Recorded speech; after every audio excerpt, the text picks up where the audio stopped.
Bonsoir à tout le monde, j'espère que vous allez bien. Donc, comme prévu et annoncé depuis la semaine dernière, nous faisons un ensemble d'activités et ces activités rentrent dans le cadre en fait d'une sensibilisation sur la nécessité de la pratique régulière du sport. Et au cours de la semaine passée, donc, on a commencé avec une activité de stimulation pour la marche quotidienne, activité qui a vu donc la victoire du candidat numéro 2. Vous avez dû suivre. Et donc, ce candidat a pu vraiment battre le record en réalisant une moyenne de plus de 22 000 pas par jour. Aujourd'hui, nous allons échanger en quelques minutes en fait sur la place en fait du sport dans la prévention des maladies. On entend parler plusieurs fois de ça, tout le monde entend dire justement que le sport est quand même intéressant pour diminuer les risques de maladies, mais on ne le dit pas suffisamment et souvent également il y a des informations et des détails qui manquent. Et ces détails-là, du fait de ce manque-là, ça fait que les gens finalement n'arrivent pas à s'appliquer dans la pratique régulière du sport. Donc, dans quelques minutes, je vais commencer simplement en espérant que même ceux qui n'ont pas pu être présents actuellement pourront secondairement partager et avoir donc l'information de cette présentation sur la prévention par le moyen du sport. Et donc, pour commencer, je vais simplement dire ce que c'est que le sport. On entend dire activité physique et sportive et parfois on n'arrive pas à faire la différence. Donc, globalement, une activité physique et sportive en fait est un mouvement. C'est d'abord un mouvement du corps humain et ce mouvement entraîne une augmentation de la dépense de l'énergie de la personne. Donc, c'est d'abord ça. Augmentation de la dépense de l'énergie de la personne plus que la dépense au repos. C'est ça la particularité, puisque la dépense au repos. Et en plus de ça, cette activité physique doit durer au minimum 10 minutes. Quand ça n'atteint pas 10 minutes, on ne peut pas parler d'activité physique et sportive. Voilà, on ne peut pas parler d'activité physique et sportive. Donc ça, c'est quand même assez important. La deuxième chose également à savoir, c'est ce que c'est que la prévention. Je pense que les gens savent globalement ce que c'est. On entend parler de la prévention. Mais il faut savoir que la prévention dont nous parlons ici, c'est vraiment la prévention primaire. C'est comment faire pour que par l'activité physique, on ne tombe pas malade. Pour que par l'activité physique, on ne tombe pas malade. Donc c'est vraiment ça qui sera évoqué aujourd'hui. Donc globalement, pour parler de la prévention par le sport, il faut parler de plusieurs choses. Il y a l'impact du sport sur la santé de façon générale et il y a l'impact du sport également sur la prévention de certaines maladies spécifiques. Donc de façon globale, en fait, il faut que les gens puissent comprendre déjà que l'inactivité physique, l'absence d'activité physique, c'est le deuxième facteur de mortalité évitable, le deuxième facteur évitable de mortalité après la consommation de tabac. Et ça, c'est énorme. Ça veut dire que chez quelqu'un qui ne fume pas, la deuxième chose que la personne doit faire pour vraiment avoir une meilleure santé et pour éviter les maladies et pour éviter les décès précoces, c'est l'activité physique. Ça, c'est vraiment la deuxième chose après le tabac. Du point de vue également de la santé générale, il faut savoir également que le sport régulier, quand on fait le sport tous les jours, ça permet en fait de réduire cette mortalité-là d'au moins 14%. Rien qu'en faisant 15 minutes d'activité physique par jour. Rien que par 15 minutes d'activité quotidienne.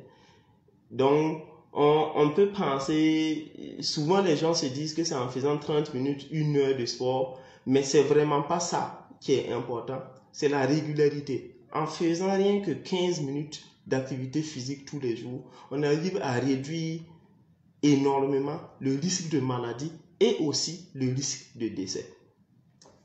Une autre notion importante donc en matière de prévention, c'est la différence en fait entre le manque de sport et la sédentarité. Le manque de sport et la sédentarité. Communément, les gens arrivent à confondre les deux choses. Voilà. Quand tu ne fais pas d'activité physique, donc tu es sédentaire. Alors que ce n'est pas exactement le cas. On peut être un sportif et être sédentaire. Alors, les deux choses sont importantes.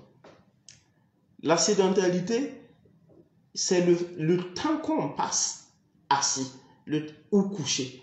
Donc, c'est le temps passé dans la journée et qui correspond à une dépense d'énergie pratiquement égale au repos. Et donc, ce temps a une place importante à part même le sport qu'on fait régulièrement. Ça veut dire que quelqu'un qui fait le sport tous les jours, même si c'est 1 heure de sport tous les jours, donc suivant les recommandations, si la personne en dehors de ça passe par exemple 3 heures de temps assis par jour, la personne a un effet négatif du fait donc de cette sédentarité. Et si on prend par exemple 2 groupes de personnes, des personnes globalement qui font du sport correspondant à la recommandation, donc qui font même si c'est 1 heure de sport tous les jours, et dans ce groupe-là, certaines personnes passent 2 heures de temps à regarder la télé par jour et l'autre groupe ne le fait pas, on remarque que la différence donc de mortalité, le risque de mortalité est plus élevé chez ceux qui passent 2 heures de temps en position assise à regarder la télé par jour. Et donc, c'est ça qui permet de déterminer justement la question de sédentarité et qui est déterminant en plus donc de la question de l'inactivité physique. Maintenant, on va évoquer globalement l'impact en fait du sport sur différentes maladies, la prévention de différentes maladies, en commençant par l'hypertension artérielle. Ça, tout le monde le sait. Non seulement la tension est utilisée pour soigner, on entend parler de ça, c'est utilisé pour soigner, mais en dehors de ça, le sport permet d'empêcher la survenue de l'hypertension artérielle. Et ça, c'est vraiment énorme. Ça, c'est vraiment énorme. On se rend compte que, par exemple, la survenue de l'hypertension artérielle, si on a 9%, si on a 30% chez les sédentaires, ceux qui ne font pas du sport, c'est seulement 9% l'incidence, donc la survenue de l'hypertension artérielle chez ceux qui font le sport. Donc 30% contre 9%. Ça veut dire que le sport protège vraiment contre l'hypertension artérielle. L'une des particularités donc, c'est que quand on fait le sport, l'impact sur la tension, donc sur les baisses de la tension, ça apparaît en moyenne au bout de 4 mois. Et c'est une information souvent que les gens ne savent pas. Les gens veulent quand ils commencent à faire le sport, en 2 semaines, la tension commence à baisser. Ou bien, quelqu'un qui avait déjà donc une prédisposition, les chiffres tensionnels ont commencé à monter, mais ce n'est pas complètement installé. Donc, la personne commence à faire le sport et en 2 semaines, la personne ne voit pas les résultats et baisse les bras. Alors que les résultats visibles peuvent être notés en moyenne au bout de 4 mois. Chez certaines personnes, ça peut être 1 mois, mais chez d'autres, ça peut aller jusqu'à pratiquement 1 année. Mais la moyenne, c'est vraiment 4 mois. Et l'inverse, c'est que quand on arrête le sport, au bout simplement d'1 mois, on peut commencer à perdre les effets. 1 mois de suspension de l'entraînement entraîne une perte donc de bénéfices obtenus grâce à l'activité physique. Donc c'est ce qui vraiment fait qu'on doit maintenir un sport régulier quand on veut avoir de l'intérêt sur l'hypertension artérielle, sur la prévention de l'hypertension artérielle. Là, le sport arrive à jouer sur la tension. C'est assez simple à comprendre. Il faut comprendre que le sport permet simplement d'entretenir le moteur et de nettoyer les tuyaux. Ça veut dire les vaisseaux sanguins. Si vous voyez quelqu'un et un appareil, par exemple, qui est garé et qui ne fonctionne pas, vous allez savoir justement que ça va tomber rapidement en panne. Par contre, si vous voyez un appareil qui fonctionne bien et on nettoie régulièrement les tuyauteries, on fait régulièrement les vidanges, l'appareil sera plus fonctionnel. Donc le sang va circuler plus fluidement chez une personne donc, qui fait régulièrement le sport par rapport à quelqu'un qui ne fait pas du tout du sport. quand la personne ne fait pas d'activité physique, les tuyaux auront tendance à se boucher et naturellement le sang, pour s'écouler dans ces tuyaux, sera obligé d'y aller avec force et ça va naturellement favoriser la survenue de l'hypertension artérielle. Un autre élément donc de l'impact du sport en matière de prévention, c'est ce qu'on appelle l'infarctus du myocarde. C'est vrai que ce n'est pas très connu et en langage courant chez nous, mais ça donne souvent les arrêts cardiaques. Voilà. Quand on dit que quelqu'un a fait un arrêt cardiaque, souvent c'est dû à ça. Et donc c'est la mort en fait d'une partie du cœur. C'est ça l'infarctus. Je donne simplement une histoire pour que vous puissiez comprendre donc l'impact du sport donc sur la prévention de la survenue de l'infarctus du myocarde. Il y a en Londres en 1953, et un contrôleur en fait s'est rendu compte que parmi ses agents, il avait 3000 agents. Donc c'est une agence en fait de transport. Et dans l'agence de transport, quand ils sont dans les bus, il y a le chauffeur qui conduit et il y a le contrôleur. Donc c'est deux personnes habituellement qui sont là et qui surveillent l'activité du bus. Et ce sont des bus à étages. Voilà, comme on peut le voir souvent sur Internet. Et ils se sont rendus compte que parmi leurs agents, ils se sont rendus compte que les chauffeurs faisaient plus d'infarctus du myocarde que les contrôleurs. C'était leur premier constat. Ils se sont rendus compte que les contrôleurs, du fait de l'activité qu'ils mènent dans le bus, marcher, contrôler les tickets, monter, descendre, ainsi de suite, faisaient une survenue d'infarctus du myocarde 30 fois inférieure à la survenue donc de l'infarctus du myocarde chez les chauffeurs. Et ils se sont rendus compte encore que même parmi les contrôleurs, ceux qui faisaient l'infarctus du myocarde, ils avaient un risque de mortalité moins important que chez les chauffeurs. C'était le premier constat qui a permis en fait d'interpeller le monde sur la place et l'impact du sport dans la prévention de cette maladie assez mortelle qui est l'infarctus du myocarde. Rien que du fait que le chauffeur soit assis tout le temps en train de conduire le bus et le contrôleur dans le bus marche pour vérifier les tickets et ainsi de suite. Donc ça c'est déjà un élément assez important en matière de prévention. Toujours en matière de prévention, la prévention sur le diabète, ça c'est l'une des choses également assez intéressantes, c'est que le diabète actuellement c'est assez courant. C'est assez courant. Tout le monde arrive à voir que la prévalence est en train de grimper. La prévalence est en train de grimper. Et quand on voit certaines personnes qui ont un taux de glycémie un peu élevé, donc autour de 6, parfois ça monte à 7 et ça redevient normal. Et ces personnes, parfois, simplement font un régime, commencent à baisser leur sucre. On se rend compte justement que les gens n'ont pas toutes les informations. Le sport permet de réduire le risque de survenue justement du diabète chez ces personnes-là de moitié. Une diminution du risque de survenue de moitié. Et ça, c'est vraiment énorme. Ça veut dire que sur 100 personnes qui sont à risque de faire le diabète, ceux qui vont faire le sport là, la moitié de ces personnes seulement, la moitié de ces personnes plutôt vont empêcher la survenue de leur diabète. Et ça, c'est énorme. Et c'est parce que le sport arrive même à protéger le pancréas. On sait que dans le diabète, notamment le diabète de type 2, il y a deux choses qui interviennent dedans.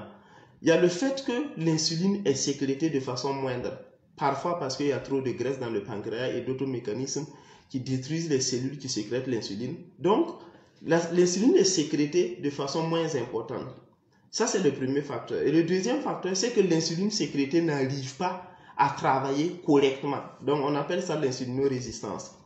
L'activité physique régulière permet non seulement de favoriser aussi, donc de protéger contre la destruction des cellules du pancréas, vu que parfois c'est la graisse ectopique, l'excès de graisse qui part contribuer à ça, mais l'activité physique régulière permet également de lutter contre cette résistance à l'action de l'insuline. Donc ça permet à l'insuline de mieux agir. C'est ce qui permet donc de protéger les personnes qui sont à risque de diabète compte donc la survenue de cette maladie qui est en pleine croissance. Une autre maladie également que le sport régulier arrive à barrer, c'est les cancers. Et ça, c'est énorme également. C'est les cancers. Et c'est prouvé scientifiquement. Il y a au moins 2 cancers actuellement qui peuvent être empêchés par le sport régulier. Le cancer du côlon et le cancer du sein. Et quand on dit cancer du sein, tout le monde sait actuellement, au moins dans l'entourage, ainsi de suite, tout le monde a déjà entendu parler du cancer du sein. Et savoir que le sport régulier permet de réduire de 25% la survenue du cancer du côlon et du cancer du sein, c'est capital. On sait que c'est énorme quand on dit 25% de prévention. Ça veut dire que quelqu'un qui n'a pas les risques, si la personne fait encore le sport régulier, la personne est encore mieux protégée. Et même ceux qui sont à risque, quand ils font le sport régulier, se prémunissent, donc préviennent la survenue de ces pathologies qui sont graves. Et on va plus loin en disant que même dans les cas où la personne a le cancer et on a soigné, le sport permet de réduire même le risque de récidive de 50%. Le risque de récidive de 50%. Voilà. Et ça, également, ce sont des informations capitales à relever. Il y a beaucoup d'autres maladies, justement, que le cancer peut, et je dis que le cancer, que le sport peut permettre donc d'empêcher. Il y a l'amnésie sénile. Donc, vous savez qu'avec l'âge, on commence à perdre des neurones. Il y en a qui commencent à perdre la mémoire, ainsi de suite, du fait simplement du vieillissement. Le sport est un médicament contre donc ça. Permet de ralentir donc la perte, le déclin cognitif, la perte des fonctions intellectuelles en rapport avec l'âge. Et en santé mentale également, on sait que le sport permet de réduire l'anxiété généralisée, qui est une maladie justement psychiatrique, l'anxiété généralisée et beaucoup d'autres, le stress de façon générale, ainsi de suite. C'est vraiment l'impact positif en matière de prévention dû au sport. Et pour tendre donc vers la fin, parce que je tenais à ce que cette présentation ne prenne pas trop de temps, il faut qu'on ait une idée sur, entre guillemets, la posologie. La posologie, comment on doit faire donc, pour utiliser le sport comme moyen de prévention. Voilà. Et il faut retenir que il faut dépenser en moyenne 1000 kilocalories par semaine de façon supplémentaire. Je ne parle pas des dépenses de base. Donc, si tu fais du sport ajouté, le sport que tu dois ajouter doit te permettre de dépenser au moins 1000 kilocalories par semaine. Si tu veux un bénéfice de prévention sur ta santé, au moins 1000. Donc, on peut dépasser, mais au moins 1000. Et quand on prend les 1000 là, ça veut dire que ceux qui utilisent la marche, si tu veux faire la marche, en sachant que la marche permet de dépenser autour de 200 kilocalories par heure de sport réalisé, ça veut dire qu'il faut faire en moyenne 1 heure de marche par jour, 5 fois par semaine pour atteindre les 1000. Pour ceux qui veulent faire par exemple du vélo, le vélo, ça n'atteint pas bien le double de la marche. Il faut au moins 35 minutes de vélo par jour, 5 fois par semaine, pour atteindre les 1000 kilocalories par semaine. Pour ceux que je vois souvent donc, en train de faire l'aérobie, ça aussi, ça permet de dépenser autour de 420 kilocalories par heure. Et donc, ça, il faut en moyenne 30 minutes par jour, 5 fois par semaine. Ce n'est pas très rentable de faire aérobic 2 fois par semaine. Parce que vous aurez du mal à dépenser les 1000 kilocalories par semaine. Voilà. Donc, il faut vraiment ça. Il faut atteindre, si c'est aérobic, il faut atteindre 30 minutes par jour, 5 fois par semaine, pour avoir un bénéfice en matière de prévention. Voilà. Et ceux qui sont intéressés par la natation, ça, 25 minutes, globalement, c'est suffisant. Le jogging, ceux qui sortent courir un peu, 20 minutes, je dis bien 20 minutes par jour, 5 fois par semaine, pour avoir un bénéfice, pour atteindre le minimum recommandé qui est de 1000 kilocalories par semaine, pour obtenir des bénéfices donc, sur la santé. Pour finir, et je vais évoquer une étude qui a été menée aux États-Unis on dit que c'est eux qui font souvent des études folles. Donc, c'est une étude où ils ont voulu voir l'impact, en fait, de l'inactivité physique sur la santé. Donc, ils ont pris 5 personnes qu'ils ont habité, 5 jeunes âgés de 20 ans, en bonne santé, qu'ils ont d'abord évalué. Ils ont évalué leurs capacités physiques. Ils ont évalué ce qu'on appelle leur capacité d'endurance. Et en médecine du sport, on sait que la capacité d'endurance est proportionnelle à l'espérance de vie, ainsi de suite. En fait, la capacité d'endurance est la capacité qu'une personne a de maintenir un certain niveau d'effort le plus longtemps possible. Et ils ont évalué ça chez les 5 jeunes de 20 ans. Et ils les ont fait, ils les ont mis en habitement. Donc, c'est comme si on les a hospitalisés, couchés, ils ne se levaient pas. On les alimentait, on vérifiait leur état de santé. Donc, les jeunes sont restés couchés pendant 3 semaines. Et à la fin des 3 semaines, ils ont repris les paramètres. Ils ont évalué donc la santé et la capacité d'endurance de ces jeunes-là. Et ils ont gardé ces informations. Ils ont attendu 20 ans. Donc 20 ans après, non, pas 20 ans, 30 ans plus tard, parce qu'ils avaient 50 ans. Donc quand les jeunes avaient 50 ans, ils sont repartis évaluer encore la capacité physique. Heureusement, après les 30 ans, donc les 5 jeunes étaient toujours vivants. Donc ils sont allés évaluer encore leur capacité physique, prendre leurs paramètres de santé. Et ces Américains ont conclu, au vu en fait de la dégradation de la santé de ces jeunes, après 3 semaines d'alitement, et l'état de la santé et de la capacité d'endurance de ces jeunes à l'âge de 50 ans, ces Américains ont fait une belle conclusion que chacun peut prendre comme il veut, c'est qu'il vaut mieux vieillir de 30 ans que de passer 3 semaines au lit.